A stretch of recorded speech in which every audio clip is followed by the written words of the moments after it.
नमस्कार दोस्तों, स्वागत है आपका friends at preparation YouTube channel पर। और इस चैनल पर मैं लेके आता हूं आपके लिए टीचर सिलेक्शन एग्जाम में किस तरह के आपसे क्वेश्चन पूछे जा सकते हैं। तो आज हम बात करने वाले हैं कि मैथ्स पेडागोजी के अंदर आपसे किस तरह के क्वेश्चन पूछे जा सकते हैं।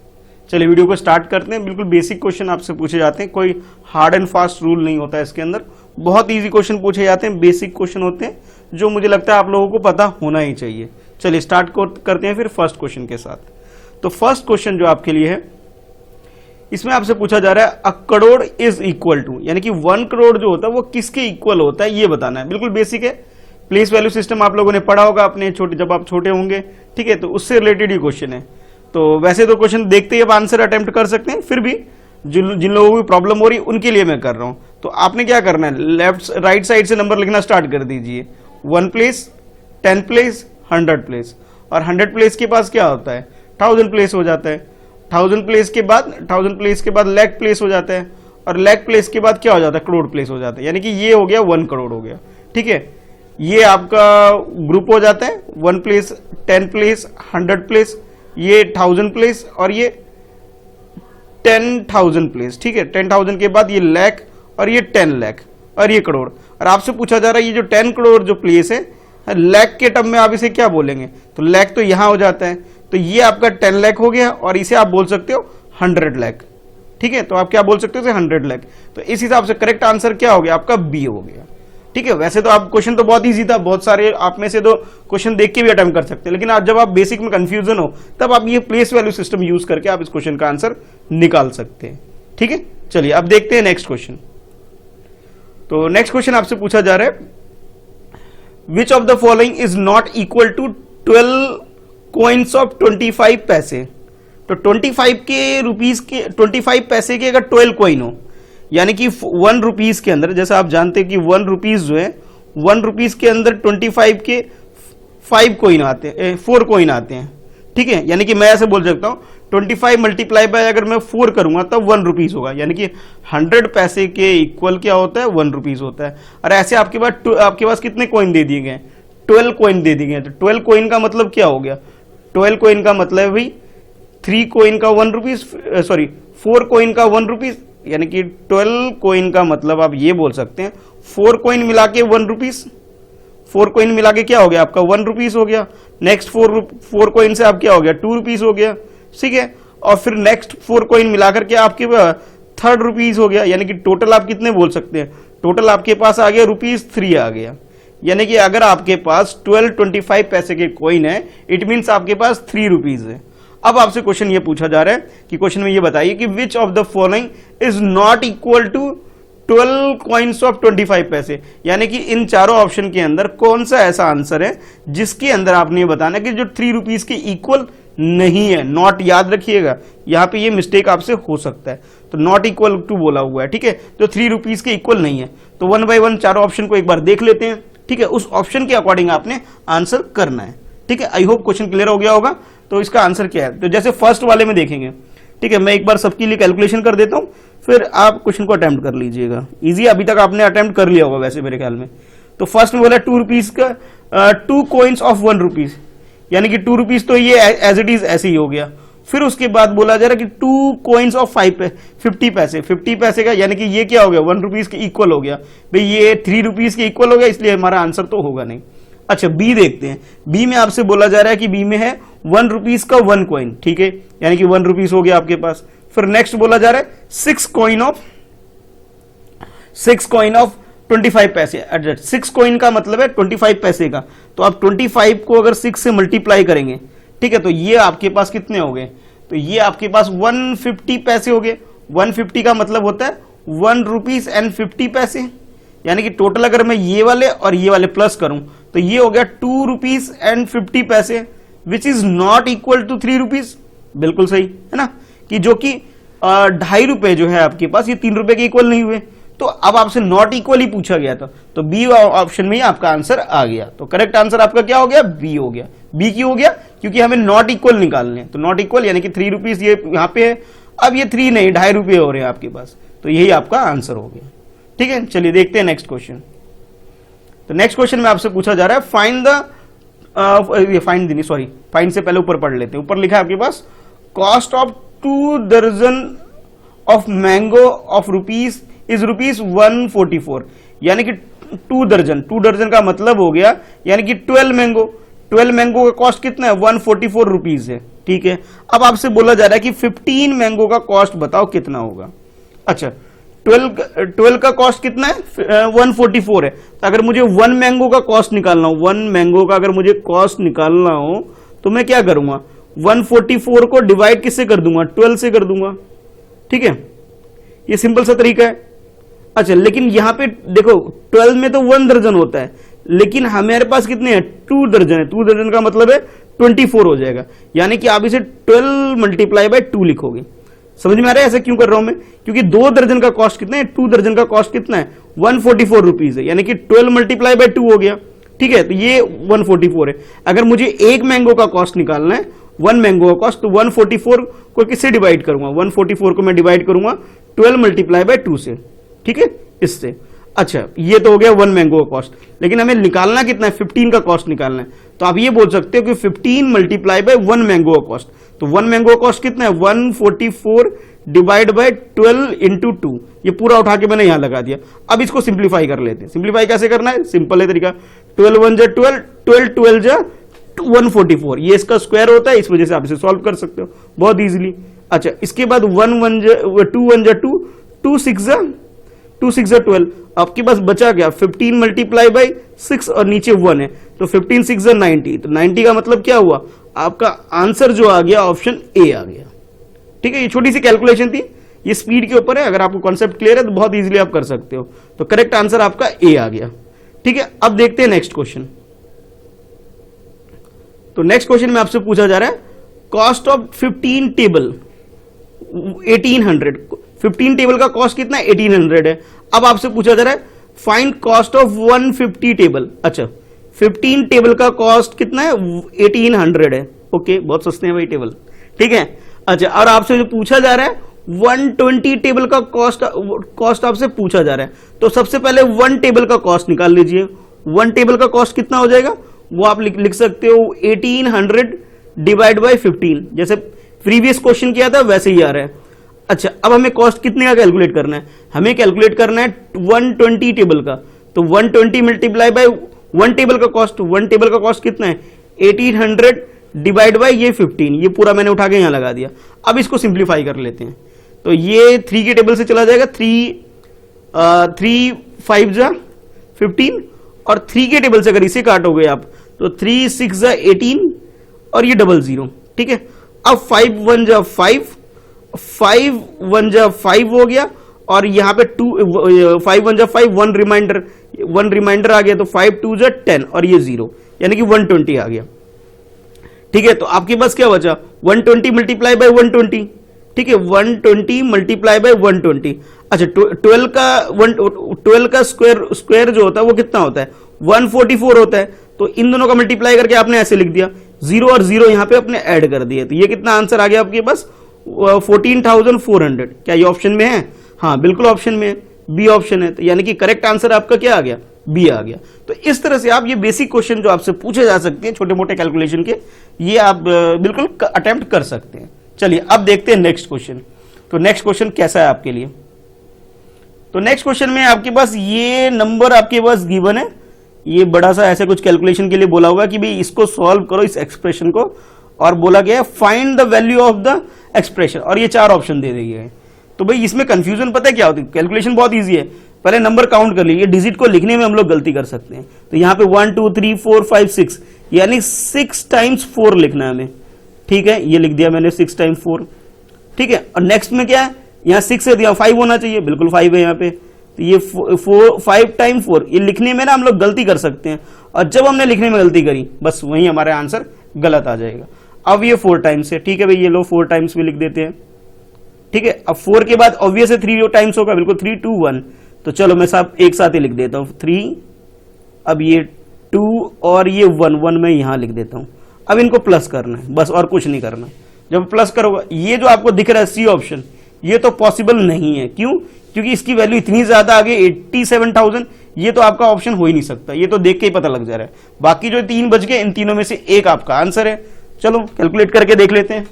तो ये कितने टाइम से, ये अगर आपको टेबल आता है 4 का तो और भी इजीली आप इस क्वेश्चन को कर सकते हो, यानी कि 1 2 3 4 5 6 टाइम 4 है, तो आप ये बोल सकते हो कि भाई ये 6 4 जा 24, ठीक है 24। तो आपके पास क्या आया, 2 आया, ठीक है। अब 2 बाद में करेंगे। अब इन बाकी जो 3 ऑप्शन आपके पास बचे, ये वाला और ये वाला ऑप्शन, 3 ऑप्शन, तो जिसमें 1 प्लेस पे क्या आ रहा है, 4 आ रहा है, तो 4 किस पे आ रहा है, इस वाले क्वेश्चन के ऊपर आ रहा है।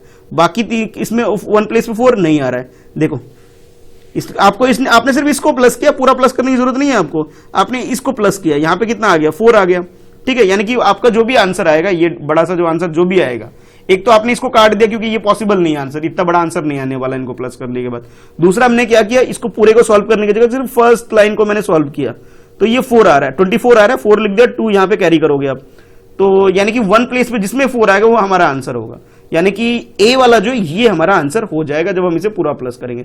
2 पॉसिबल नहीं है, 2 भी पॉसिबल नहीं है, 4 पॉसिबल है, यानी कि करेक्ट आंसर हमारा क्या हो जाएगा, ए हो जाएगा। ये मैंने बिना सॉल्व किए आपको बता दिया, लेकिन फिर भी अगर आप चाहते हैं चेक करना तो कर लेते हैं एक बार चेक, ठीक है। चलो वैसे तो आंसर ए है, बस अब चेक कर लेते हैं हमने सही ये निकाला या गलत निकाला। तो 1 2 3 4 5 टाइम्स 4, 5 4 जा 20 और ये 2, यानी कि 2 आ गया, ठीक है। अब 20 का 22 हो गया आपके पास, 22 का आपने यहाँ पे 2 लिख दिया, अब 2 यहाँ पे और आगे कैरी करोगे, ठीक है। अब कितनी बार 4, 1 2 3 4 टाइम्स, 4 टाइम माने 16 प्लस 2 18 का आपके पास 8 आ गया, अब 1 आ गया आपके पास, ठीक है। अब 1 आपको ध्यान में रखना है। 3 टाइम्स 12, अरे 12 13 हो गया, 13 या 3 लिख दिया आपने, और 1 फिर से आ गया आपके पास, ठीक है, ओके। 8 और ये 9 हो गया आपके पास, और ये 4 आ गया। तो जैसा मैंने आपको बोला था कि आंसर क्या आएगा, ए आएगा। पूरा सॉल्व नहीं भी करोगे तो भी चलेगा, ये बस मैं समझाने के लिए आपको मैंने किया। तो एग्जाम में क्योंकि आपके पास टाइम लिमिटेड होगा, तब आप ये ट्रिक यूज कर सकते हैं कि भाई आपने फर्स्ट डिजिट को सॉल्व किया, आपने देखा क्या है 4 अगर जैसा है यहाँ पे, तो मैंने क्या बोला आपको, ये मुझे नहीं लग रहा, क्यों, क्योंकि इतना बड़ा आंसर नहीं आ सकता, बाकी इन तीनों में से कोई एक आंसर है। फिर मैंने क्या किया कि भाई ये 2 यहाँ पर है, ये 2 टाइम्स 2 है, और ये 1 टाइम्स 4 है ऑप्शन में हमारे पास, तो 4 वाला आंसर होगा, इसलिए आप इसको टिक लगा के छोड़ दीजिए और कॉन्फिडेंट रहिए आपका आंसर करेक्ट होगा, ठीक है। तो इस तरह से आप इस क्वेश्चन को अटेम्प्ट कर सकते हैं। बस मतलब आपको समझाने के लिए मैंने प्लस किया, पर एग्जाम में इतना पूरा प्लस करने की आपको जरूरत नहीं है। चलिए अब देखते हैं नेक्स्ट क्वेश्चन। नेक्स्ट क्वेश्चन में आपसे बोला जाएगा कि ये डैश, ये इस नंबर को किसी नंबर से माइनस करेंगे तो ये रिजल्ट आएगा। यानी कि ऐसा है कि जो अलजेब्रा में आप लोग पढ़ते हैं ना कि सपोज ये है x minus Y is equal to, आपसे बोला जा रहा है कि x minus Y A minus B. Suppose मैंने इस तरह से एक एक्सप्रेशन बना लिया आपके लिए, ठीक है। चलो इससे भी नहीं समझ में आ रहा है तो और सिंपल करते हैं, really P Q R S लिख लेते हैं, p minus Q is equal to R minus S. इस तरह से आपके पास एक इक्वेशन गिवन है, ठीक है। P की वैल्यू आपके पास गिवन है 8597, Q की वैल्यू आपको फाइंड आउट करनी है, R की वैल्यू आपके पास 7249 है, और S की वैल्यू आपके पास 4358 है। निकालना क्या आपको, Q निकालना है, लेकिन ये नेगेटिव में, तो पॉजिटिव में करने के लिए आपको Q को इधर लाना पड़ेगा। आ गया। अब आपके पास क्या बचा, 8597, ये माइनस में था, इधर लेके आओगे तो प्लस में हो जाएगा, यानी कि 4358, और ये जो प्लस में था इसे माइनस में लिख लो 7249, ठीक है। यानी कि इन दोनों को प्लस करना है, इसे माइनस करना है।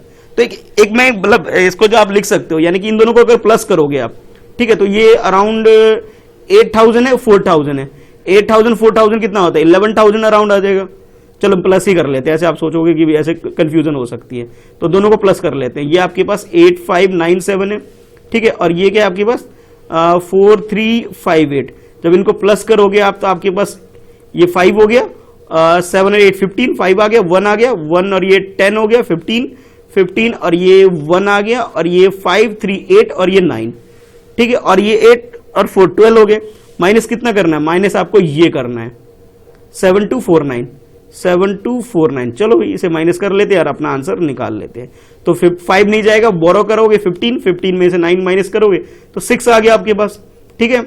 और यहाँ पे ऑलरेडी ले चुके हो इससे, यहाँ पे 4 बच जाएगा, तो ये 0 आ गया, ठीक है। तो अब ये देख लीजिए अगर ऐसा कोई आंसर है क्या, हाँ ये आंसर है आपके पास बी वाला। तो ये देखो लास्ट 2 डिजिट से ही मैंने गेस कर दिया कि 06, ठीक है। तो बी हमारा आंसर करेक्ट है। मैंने पूरा सॉल्व नहीं किया, पहले ही मैंने आपको आंसर टिक करके बता दिया कि आंसर बी होने वाला है। चलो अब चेक कर लेते हैं मैं सही बोल रहा हूँ गलत बोल रहा हूँ। तो ये अब 9 में से 2 गया 7, ठीक है, और ये 12 में से आप 7 माइनस करो 5, यानी कि ये जो आपने कैलकुलेशन की इसको नहीं भी करोगे तो भी आपका आंसर आएगा, क्योंकि 06 आपने 2 डिजिट देखा और बाकियों में ऐसा कोई आंसर है नहीं, तो ये पॉसिबली हमारा करेक्ट आंसर हो सकता है। ये मैंने बिना सॉल्व किए पहले गैस कर दिया था, तो आप भी इस तरह से अपना टाइम बचा सकते हैं एग्जाम में जब क्वेश्चन अटेम्प्ट कर रहे हो। ठीक है, चलिए अब देखते हैं नेक्स्ट क्वेश्चन। तो नेक्स्ट क्वेश्चन भी कुछ इसी तरह से है और उससे भी सिंपल है। जैसे यहां पे तो 4 टर्म था PQRS, ठीक है। अब यहां पे क्या है आपके पास, यहां पे आपका P minus Q is equal to R है, कुछ ये है, ठीक है। और आपको Q फाइंड आउट करना है, तो यहां नेगेटिव में, तो इसको सिंप्लीफाई करने के लिए मैंने क्या किया, P माइनस R कर लेता हूं और ये Q आ गया। तो P की जगह हमारे पास क्या था, P की जगह हमारे पास ये 4300731 है और इसमें से R माइनस करना, R की जगह हमारे पास क्या है, ये है, यानी कि ये पीछे से लिखना स्टार्ट करते हैं ताकि गलती ना हो। 816532, चलिए इसको माइनस करो और अपना आंसर निकाल लो, इतना इजी है। तो ठीक है, माइनस करना है और आंसर निकालना है। तो अब ये देखो यहां पे 1 माइनस नहीं हो पाएगा, 11 हो जाएगा, 11 बोरो करोगे 11 हो जाएगा, 11 में से 8 माइनस करोगे तो क्या आएगा आपके पास, 3 आ गया। यहां पे क्या है आपके पास, यहां पे आपके पास 2 है, 2 में से 1 माइनस करो 1, यानी कि 2 डिजिट आपने सॉल्व किया, तो इससे आपको ये पता लग गया कि लास्ट 2 डिजिट 1 और 3 होने वाला है। इसका मतलब ये है कि हमारा जो आंसर है आइदर A आएगा या फिर C आएगा, यानी कि D तो हमारा आंसर हो नहीं सकता और B भी हमारा आंसर नहीं हो सकता। इन दोनों में से एक करेक्ट है। अब ये कब पता लगेगा, क्योंकि शुरू के लास्ट के जो आप 4 डिजिट देख रहे हो ये तो दोनों का सेम है, यानी कि हमें इसके बाद एक डिजिट और, यहां तक अगर सोल्व करें यहां भी सेम है, यानी कि जब इस डिजिट पर पहुंचेंगे तब हम गैस कर सकते हैं। इन दोनों में से एक हमारा आंसर, चलो माइनस कर ही लेते हैं अब इसमें, ठीक है। तो 7 में से 6 माइनस करोगे, ये आपका 1 आ गया। अच्छा, अब यहां पे 0, यानी कि बोरो करोगे 10 में से 5 आ गया, ठीक है। अब यहां पे 9 है, 9 में से 3 माइनस किया 6 आ गया, ओके। अब उसके बाद जब यहां पे क्या बचा आपके पास, यहां पे आपके पास 2 बचेगा, यानी कि 12 हो जाएगा, बोरो करोगे 12 में से 5 माइनस करोगे तो क्या आएगा, 7 आ जाएगा। तो 7 का मतलब यहां से आपको बिल्कुल क्लियर हो गया कॉन्सेप्ट कि भाई 7 का मतलब है ये वाला हमारा C आंसर करेक्ट हो जाएगा, ठीक है। बाकी अगर पूरा चाहो तो पूरा भी सॉल्व कर सकते हो। 3 में से 2 यानी कि 1, यानी कि 17, ये 1765113, ये हमारा करेक्ट आंसर यानी C हो गया। पूरा ना भी करो, लेकिन यहां तक 7 तक जो आपके पास ये 7 और 8 में जो डिफरेंस हो रहा था, यानी 7 वाला ही हमारा करेक्ट आंसर हो सकता है, यानी कि C हमारा करेक्ट आंसर हो गया इसके अंदर, ठीक है। चलिए एक क्वेश्चन और देखते हैं इसी टाइप का ही। तो इस क्वेश्चन, अच्छा इसमें नीचे में थोड़ा सा चेंज है, इस क्वेश्चन में आपको डाइस से रिलेटेड क्वेश्चन आपसे पूछा जा रहा है। तो देखिए डाइस के बारे में एक बेसिक कॉन्सेप्ट है जो आपको पता होना चाहिए क्वेश्चन अटेम्प्ट करने से पहले, कि इसमें अगर जो आपके पास ये जो क्यूब होता है, डाइस जो क्यूब होता है, इसमें एक कंडीशन ये होती है कि जो इसके अपोजिट है, अपोजिट का मतलब है जो टॉप में होगा और जो बॉटम में होगा, या फिर ये जो लेफ्ट में होगा जो राइट में होगा, इनका सम टोटल 7 होगा। ये कंडीशन है डाइस के अंदर कि इन दोनों को जो प्लस करोगे, इनके अपोजिट साइड को अगर प्लस करोगे टॉप और बॉटम को, तो वो 7 आता है। ये चीज आपको कॉन्सेप्ट याद रखना है। और हाँ, एक नंबर जो सीक्वेंस में नंबर जो होता है ना, जैसे सीरियल में नंबर, जैसे 1 के साथ 2 कभी भी एडजेसेंट नहीं होगा, यानी कि यहां अगर 1 है तो यहां 2 कभी नहीं होगा। ये इसकी कंडीशन है कि मतलब एक लगातार आने वाले नंबर एक साथ नहीं हो सकते। ये 2 कंडीशन है जो आपको बिल्कुल पता होना चाहिए, यानी कि सीरियल नंबर में जो नंबर है 1 के साथ 2 नहीं हो सकता, 2 के साथ 3 नहीं हो सकता, 3 के साथ 4 नहीं हो सकता, ठीक है। ये चीज आपको ध्यान में रखनी है। ये 2 बातें अगर आपको कॉन्सेप्ट क्लियर है, फिर आप डाइस से रिलेटेड कैसे भी क्वेश्चन आ जाए आप सॉल्व कर सकते हो, ठीक है। अब ये क्वेश्चन जो है, पहले इस क्वेश्चन को पढ़ते हैं, इसमें क्या पूछा जा रहा है आपसे। तो क्वेश्चन में आपसे पूछा जा रहा है, how many close dice are possible from the given open dice. ये ओपन डाइस गिवन है, ये आपके पास इसमें से पूछा जा रहा है। ये एक तरह से इसको ओपन डाइस को जब ओपन कर रहे हैं तो कुछ इस तरह का डायग्राम बन के आ रहा है, ठीक है। अब आपसे पूछा जा रहा है कि ये जो 4 ऑप्शन है, इन चारों ऑप्शन में से सही कौन सा है इनमें, इसके हिसाब से जो ये जो फ्लैट फिगर है, ठीक है, इसको जब आप सॉलिड में कन्वर्ट करोगे तो सही कौन सा होगा ये बताना है आपको, ठीक है। ये क्वेश्चन है आपके लिए, ठीक है। तो उस हिसाब से चेक कर लेते हैं। कंडीशन मैंने जो आपको बताया वो ध्यान रखिएगा कि सीरियल नंबर में एक डिजिट आ नहीं सकते, पहली बात, ठीक है। और उसके बाद ये, और दूसरी ये कि सम टोटल करोगे तो 7 आता है, ठीक है। चलिए अब देख लेते हैं। ये ABCD 4 ऑप्शन है। तो देखो भाई, सबसे पहले डी में, जैसे मैं डी को देखता हूं, 6 और 7 हो गया। तो अभी थोड़ी देर पहले मैंने आपको बोला था अगर एक नंबर इधर है एक नंबर इधर है, दोनों को प्लस करेंगे तो 7 आना चाहिए। तो 6 के अपोजिट में क्या आना चाहिए, इधर 1 इधर आना चाहिए था, लेकिन इन्होंने इसके साथ दे दिया, तो जो कि डाइस के रूल के हिसाब से नहीं है, तो डी वाला ये डी जो आपको डायग्राम दे रखा है ये डायग्राम ही गलत हो गया, यानी कि ये कभी भी पॉसिबल नहीं है, इसको तो काट दो ऑप्शन से, ये नहीं है। अब आपके पास ये 3 ऑप्शन है, इन 3 ऑप्शन में से आपको चेक करना है कि सही कौन सा है गलत कौन सा है, ठीक है। अच्छा अब चलते हैं पहले फर्स्ट ए वाले में चलते हैं, चलो सी से स्टार्ट कर लो चाहे ई से स्टार्ट कर लो, डी तो बिल्कुल सॉर्ट आउट हो गया, बिल्कुल आंसर नहीं हो सकता। अच्छा ए में अगर आप ध्यान से देखोगे तो ए में से 1 3 5, तो 1 के साथ 3 हो सकता है क्या, 1 के साथ देखो क्या क्या हो सकता है, 1 के साथ हो सकता है 2 हो सकता है, 4 हो सकता है और 5 हो सकता है। 5 वाला तो सही है पर 3 पॉसिबल नहीं है, क्यों, क्योंकि 1 से देखो ये दूर है, तो यानी कि ए भी हमारा आंसर नहीं होने वाला है, ठीक है। ये मैंने इस डायग्राम को देख करके इसको गैस किया मैंने, ठीक है, कि देखो 1 के साथ क्या क्या आ सकते हैं एडजस्टेंट में, 2 आ सकते हैं, 5 आ सकता है, 4 आ सकता है, तो देखो यहाँ पे 5 तो हो सकता है 1 के साथ, पर 3 नहीं हो सकता क्योंकि ये काफी दूर है, ठीक है, तो 3 पॉसिबल नहीं है, इस वजह से ए ऑप्शन तो हमारा आंसर, ए डायग्राम हमारा करेक्ट आंसर नहीं हो सकता। चलिए अब देखते हैं इस वाले को, ठीक है, तो अब ये देखो 2 डायग्राम को ध्यान, 2 के साथ क्या क्या हो सकता है, 1 हो सकता है और 5 हो सकता है, और ये वाला इधर 6 भी आ सकता है, ठीक है, तो 6 तो ठीक है, पर 2 के साथ 4 कभी नहीं हो सकता, देखो 4 के बीच में 2 और 4 के बीच में क्या है, यहाँ पे 1 आ रहा है, तो यानी कि ये दोनों एक साथ तो हो ही नहीं सकते, तो बी वाला ऑप्शन भी हमारा गलत हो गया। अब देखते हैं सी ऑप्शन, जो कि बच गया, तो यही करेक्ट आंसर है वैसे तो, लेकिन फिर भी चेक कर लेते हैं अपने कंडीशन के हिसाब से। तो 1 को देखो, 1 के साथ क्या क्या हो सकते हैं, 1 के साथ 4 हो सकता है, बिल्कुल हो सकता है 4, ठीक है, और 1 के साथ ये 3, देखो 3 अगर जब यहाँ फोल्ड करोगे तो ये दोनों कंबाइंड हो जाएगा, तो ये हो सकता है, तो पॉसिबली ये हमारा करेक्ट आंसर है। जैसे आप 4 को देख रहे हो, 4 के साथ 1 भी आ जाएगा, ठीक है, और 4 के साथ ये 3 भी आ जाएगा, तो इसलिए हिसाब से आप ये कह सकते हो करेक्ट आंसर ये सी डायग्राम है, ठीक है। लेकिन अब जो क्वेश्चन जो दे रखा है आपको यहाँ ऑप्शन यहाँ है, अब इसके हिसाब से आपको आंसर टिक करना है, इधर को जो डायग्राम के हिसाब से बताया, अब जो ऑप्शन दे रखे उसमें, तो जैसे इसमें बोला गया सी का मतलब क्या है, सी किसके अंदर आ रहा है, सी आपके अंदर आ रहा है, इसके अंदर जैसे ध्यान से देखोगे ये आ रहा है ओनली सी, तो यानी कि ये वाला ऑप्शन बी हमारा करेक्ट है, क्यों, क्योंकि डायग्राम सी को देख के मैंने आंसर बताया, तो करेक्ट आंसर आपका बी हो जाएगा। तो इस टाइप के छोटे बेसिक क्वेश्चन, बेसिक कॉन्सेप्ट वाले क्वेश्चन आपसे एग्जाम में पूछे जा सकते हैं, ठीक है। तो आज के लिए इतना ही है, फिर मिलते हैं नेक्स्ट वीडियो में। पहली बार देख रहे हैं इस वीडियो को चैनल पे, तो चैनल को सब्सक्राइब कर लीजिए, जहां आपके लिए मैं टीचर सिलेक्शन एग्जाम से रिलेटेड वीडियो लेके आता हूं, ठीक है। लाइक जरूर करिए, अपने फ्रेंड्स में शेयर जरूर करिए इस वीडियो को।